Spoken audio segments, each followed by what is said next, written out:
যে টাস্ক ফোর্সটা আমাদের আছে রিগার্ডিং মার্কেট প্রাইস, সেটাকে পুজোর আগে নিয়ে বসতে। আলু ব্যবসায়ীদের অলরেডি আমরা 1 লক্ষ আলু 2 লক্ষ আলু ছেড়েছি। তারপরে পুরো স্টক টেকিং করে নিয়ে আমার সাথে কথা বলবে, পরবর্তী পর্যায়ে কি ব্যবস্থা আমরা নেব, আমাদের কতটা লাগবে সেটা আমরা সুরক্ষিত রেখে, যাতে বাংলার মানুষের অসুবিধে না হয়। তারপরে আমি বাইরে বিক্রি করতে নিশ্চয়ই অ্যালাউ করব, আগে নিজেদের সুরক্ষিত রেখে। বিদ্যুৎ এখন থেকে দেখে নেবেন, পুজোর সময় যেন লোডশেডিং না হয়। বিদ্যুতের আমি জানি হয় না, আপনারা ইলেকশনের সময় আমি জানতাম কি কষ্ট করে আপনারা করেছেন এবং কিভাবে ডেডিকেটেডলি পাওয়ার ডিপার্টমেন্ট কাজ করেছে আমি জানি। এবং সিএসসিকে বলতে হবে, জল জমে গেলে ওরা অনেক সময় তারটা সরিয়ে নেয় না, পরে ইলেকট্রিকিউশন হয়ে 2-1 জন মারা গেছে, এটা যেন না হয়। ফায়ার ব্রিগেডেরও 1 জন মারা গেছে, আমার মাথায় আছে, আমি জানি ঘটনাটা হাওড়ায়। সুতরাং এটার দিকে নজর রাখতে হবে। প্রাইস রাইসের দিকে নজর রাখতে হবে। প্রাইস হাইক যেটা, আমি প্রত্যেকটা অফিসারকে বলবো পুজোর আগে দয়া করে কেউ ছুটি চাইবেন না, উৎসবের দিনগুলো পার করতে দিন। এবং ডিএমদের বলবো সতর্ক সজাগ থাকতে। অনেক ডিএম এসপিরা সদা সতর্ক সজাগ, কিন্তু লোকাল লেভেলে যে পুলিশের দায়িত্ব আছে তারাও অনেক দিন ধরে সামলাচ্ছেন, কিন্তু আরও বোল্ডলি মাথা ঠান্ডা করে আপনাদের অ্যাডমিনিস্ট্রেশন চালাতে হবে। সামারি রিভিশন ভোটের নিউ ভোটার লিস্টের কাজ শুরু হয়েছে। আমার মনে হয় একটা ইলেকশন কমিশনকে বলা উচিত, আমাদের ফেস্টিভ্যাল পিরিয়ড যেহেতু আছে, ফেস্টিভ্যাল পিরিয়ডে যে মান্থটা দিয়েছে সেটা 1 মাস এক্সটেনশন করতে। আমাদের মানে বিশ্ব মহালয় থেকে আর ছট পুজো পর্যন্ত, হ্যাঁ, সেই জন্য সেটা দেখে রাখতে হবে। তখনও সবাইকে কাজ করতে হবে ভালো করে, কারণ নাম যাতে বাদ না যায়। যোগ্য ব্যক্তিরা, এমনকি পরিযায়ী শ্রমিকরা যারা বাইরে আছে, হঠাৎ করে নাম কেটে দিয়ে এলাম, এসব যেন না হয়। আর ফিজিক্যালি ভেরিফিকেশন ছাড়াও অনলাইনে কেউ পাঠালো আর আপনি ঢুকিয়ে দিলেন, এটা করবেন না দয়া করে। ডিএমরা দায়িত্ব দিয়ে খালাস হয়ে যান, কিন্তু যার ওপর দায়িত্ব দেন কম্পিউটারে যারা তোলে বসে বসে, তারা অনেক ভুলভ্রান্তি করেন। বাবার নাম ভুল করেন তো মেয়ের নাম ভুল করেন, তো ছেলের নাম ভুল করেন তো এর নাম ভুল করেন, এগুলোও কিন্তু হয়। আমার সবাইকে এটা বলার যে 2011 সালে আমাদের মোস্ট ডেভেলপমেন্টের বাজেট ছিল 11,700 কোটি টাকার মতো। আর আজকে 24 সালে সেন্ট্রাল গভর্নমেন্টের টোটাল নন কোঅপারেশন, টর্চার, সিপিএমের আমলে আমাকে শারীরিক নির্যাতন করেছে, আর বিজেপির আমলে আমাকে মানসিক নির্যাতন করছে। আমার সরকারকে করছে, আমাদের অফিসারদের করছে, আমাদের সহকর্মীদের করছে। তা সত্ত্বেও আমি বলি 2011 সালে যে ডেভেলপমেন্ট পারপাসে খরচ হয়েছিল 11,700 কোটি টাকার মতো, আমরা কিন্তু এত অনটন সত্ত্বেও সেটাকে বাড়িয়ে 1,12,000 কোটি টাকায় নিয়ে এসেছি। আশা করি মানুষ বুঝবেন আমাদের আমলে স্বাস্থ্যসাথী থেকে শুরু করে, কন্যাশ্রী থেকে শুরু করে, লক্ষ্মীর ভাণ্ডার থেকে শুরু করে, ট্যাব দেয়া থেকে শুরু করে, রূপশ্রী থেকে শুরু করে, মেধাশ্রী থেকে শুরু করে, ওবিসি ডিপার্টমেন্টকে বলবো এসসি ওবিসির যে কেসটা পড়ে আছে সেটা নিয়ে ভালোভাবে স্ট্রংলি ফাইট করতে। যে ডকুমেন্টগুলো বাকি আছে দেওয়া, সে ডকুমেন্টগুলো দিয়ে দেবেন। আপনাদের কেস মনে আজকেই ছিল সম্ভবত, না 13 তারিখে সঞ্জয় এসছে ম্যাম? আজকে ম্যাম, আজকে হলো না ম্যাম, সেটা নেক্সট ডেট আজকে পাবো ম্যাম। যাই হোক দেখে নেবে যেন কোনো ল্যাকিউনা না থাকে। Yes ma'am. আর একটা কথা আমি বলেছি, এডুকেশন যারা পড়াশোনা করছে তাদেরটা কিন্তু অনেক এসডিওরা সার্টিফিকেট দিচ্ছে না, গভর্নমেন্ট ইনস্ট্রাকশন দেওয়া সত্ত্বেও। ফলে মেধাশ্রী প্রজেক্টে ওবিসি যারা সুযোগটা পান তারা পাচ্ছেন না। এসডিওদের বলা হচ্ছে প্লিজ ওটার সাথে এটা গোলাবেন না, এটা অনগোয়িং প্রজেক্ট, এটা নিয়ে কিন্তু কোর্টের কোনো ভার্ডিক্ট নেই। কাজেই পড়াশুনোটা যাতে কোনো অসুবিধে না হয় সেটা কিন্তু এসডিওরা দেখে নেবেন দয়া করে। এবং চিফ সেক্রেটারির অলরেডি ইনস্ট্রাকশন আছে, আগে চিফ সেক্রেটারিও দিয়েছে, গোপালিকা তুমিও দিয়েছিলে, আমার এখনকার চিফ সেক্রেটারি মনোজ পন্ত দিয়েছে।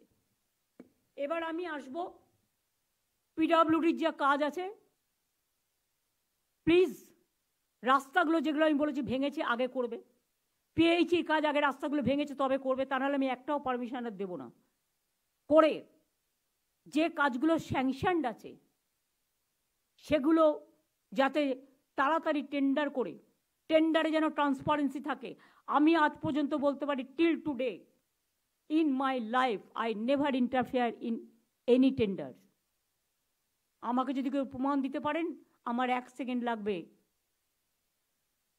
আমার নিজের দায়বদ্ধতা স্বীকার করে নিতে। আপনারা দেখবেন 1 লক্ষ টাকা পর্যন্ত যাদের দায়িত্ব দেওয়া হয়েছে তারা যেন টেন্ডারটা না ভাঙে। যারা আজকে বড় বড় কথা বলছেন এরা আজকে আগে টেন্ডারটা ভাঙতেন, তার এভিডেন্সও আমার কাছে আছে। অনেক অনেক টেন্ডারই ছিল না।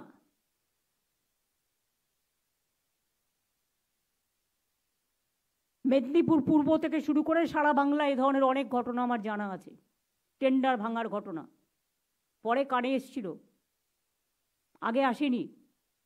সেই থেকে আমরা নিয়ম করে দিয়েছি টেন্ডার ভাঙবেন না, ভাঙতে দেবেন না। Please cross check, transparency maintain করুন, কারো কথায় কাজ করবেন না। যেটা মনে করবেন সঠিক সেই কাজটা করবেন। পারফরমেন্স রিভিউ করুন প্রত্যেকটা ডিপার্টমেন্ট। যারা ভালো কাজ করে দে উইল বি প্রমোটেড, আর যারা খারাপ কাজ করে কেন্দ্রীয় সরকার দেখেছেন আপনারা অনেক অফিসারকে ক্যান্সেল করে দিয়েছে। আমরা আজ পর্যন্ত কিছু করিনি, কিন্তু রিভিউ করে তো আমার দেখার অধিকার আছে, দেখে খারাপ কাজ করছে আর কে ভালো কাজ করছে। অফিসার তো মাত্র কয়েকজন হাতে করে, তাদের মধ্যেও আবার 25% ভালো কাজ করে, বাদবাকিরা ভাবে দিনটা কাটিয়ে দিই।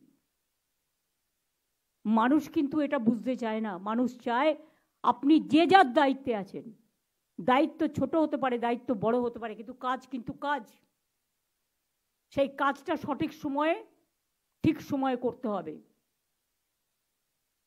ল্যান্ড যে কোনো কাউকে দেওয়ার আগে এটা নিজেদের ল্যান্ড নয়। এখনো যদি কোথাও ল্যান্ড গ্র্যাবিং চলে, ইললিগাল কনস্ট্রাকশন চলে, ইললিগাল নির্মাণ চলে, আর বিএসএফকে বলবে দয়া করে, আর সিআইএসএফকে, কয়লা পাচার গরু পাচার আমাদের হাতে নেই, ওদের হাতে আছে। ওদের দায়িত্ব ওরা আমাদের হাতে দেবে কেন? ওরা টাকা খাবে আর বদনাম নেবো আমরা? বিএসএফকে বলো, সিআইএসএফকে বলো এগুলো আটকাতে। আর বালি থেকে শুরু করে, সুরকি থেকে শুরু করে, আমি সবাইকে বলবো যদি কেউ কোনো অন্যায় করে, ডিএমএসপিরা আছেন, তার লোকাল দায়িত্ব তার হাতে আছে, রাজ্য পুলিশ আছে, সিএস আছে, হোম সেক্রেটারি আছে, ফাইন্যান্স সেক্রেটারি আছে, ল্যান্ড ডিপার্টমেন্ট আছে। Nobody should be spared. আমি এটা বারবার আগেও অনেকবার বলেছি, আবার একবার রিপিট করছি। এক কথা বারবার আশা করি বলতে হবে না। আমি রেজাল্ট দেখতে চাই।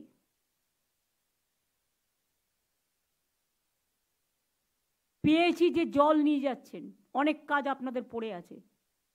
আপনারা যে ডিলে করেছেন, আপনার সেক্রেটারিও আছেন, মিনিস্টার সেক্রেটারি দুজনকেই বলবো, যা ডিলে করেছেন দয়া করে আর ডিলে করবেন না। নিজেরা সারপ্রাইজ ভিজিট করুন এলাকায়। পাইপ পৌঁছে দিয়েছেন, জল নেই, এটা আমি শুনতে যেন না পাই, খেয়াল থাকে যেন। তাহলে কিন্তু আমি দুজনকেই পানিশ করব, একজনকেও ছাড়বো না। পরিষ্কার বলে দিচ্ছি, অনেকবার বলা হয়েছে, জিওএমও তৈরি করে দেওয়া হয়েছে। আমি ফেমা আইনটা দেখতে বলেছি কেরালার, জিওএম তৈরি করে দিয়েছি। ইমিডিয়েট আমার কাছে যেন রিপোর্টটা আসে। অপরাজিতা টাস্ক ফোর্স অলরেডি আমরা একটা করে মিটিং করেছি। এখন থেকে যখনই বিলটা পাস করে আসবে, যদি আসে, তাহলে সঙ্গে সঙ্গে যে কথাগুলো আমরা দিয়েছি আমরা যেন সঙ্গে সঙ্গে ইমপ্লিমেন্ট করতে শুরু করি।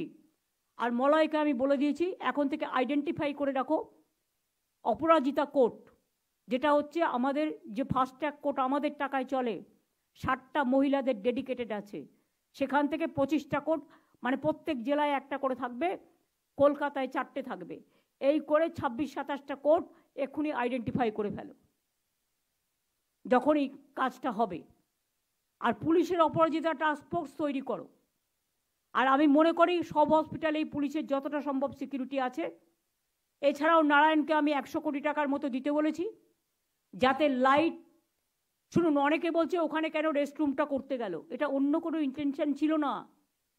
যেহেতু রেস্টরুম ছিল না বলে মেয়েটিকে বেচারা ওই হলে থাকতে হলো, সেমিনার হলে, তাই আমাদের ইন্টেনশন ছিল যাতে ডাক্তারদের সেমিনার হলে না থাকতে হয়। যখন ইনফরমেশনটা আমাদের কাছে এসছে তখন ওদের জন্য একটা রেস্টরুম কাম ওয়াশরুম বানিয়ে দেওয়া, এই কাজটা করতে দেওয়া হয়নি। এবং এটা নিয়ে নানা রকম এভিডেন্স লোপাটের কথা বলা হয়েছে। আর আমাদের এভিডেন্স লোপাট আমি করতে যাবো কেন? কাকে বাঁচানোর জন্য? কেউ আমাদের বন্ধু নয়, কেউ আমাদের শত্রু নয়। আইন আইনের পথে চলবে। অনেকে অনেক উল্টোপাল্টা কথা বলে বেড়াচ্ছেন, কিন্তু জেনে রাখুন, nobody is related to me and I am not related to anybody.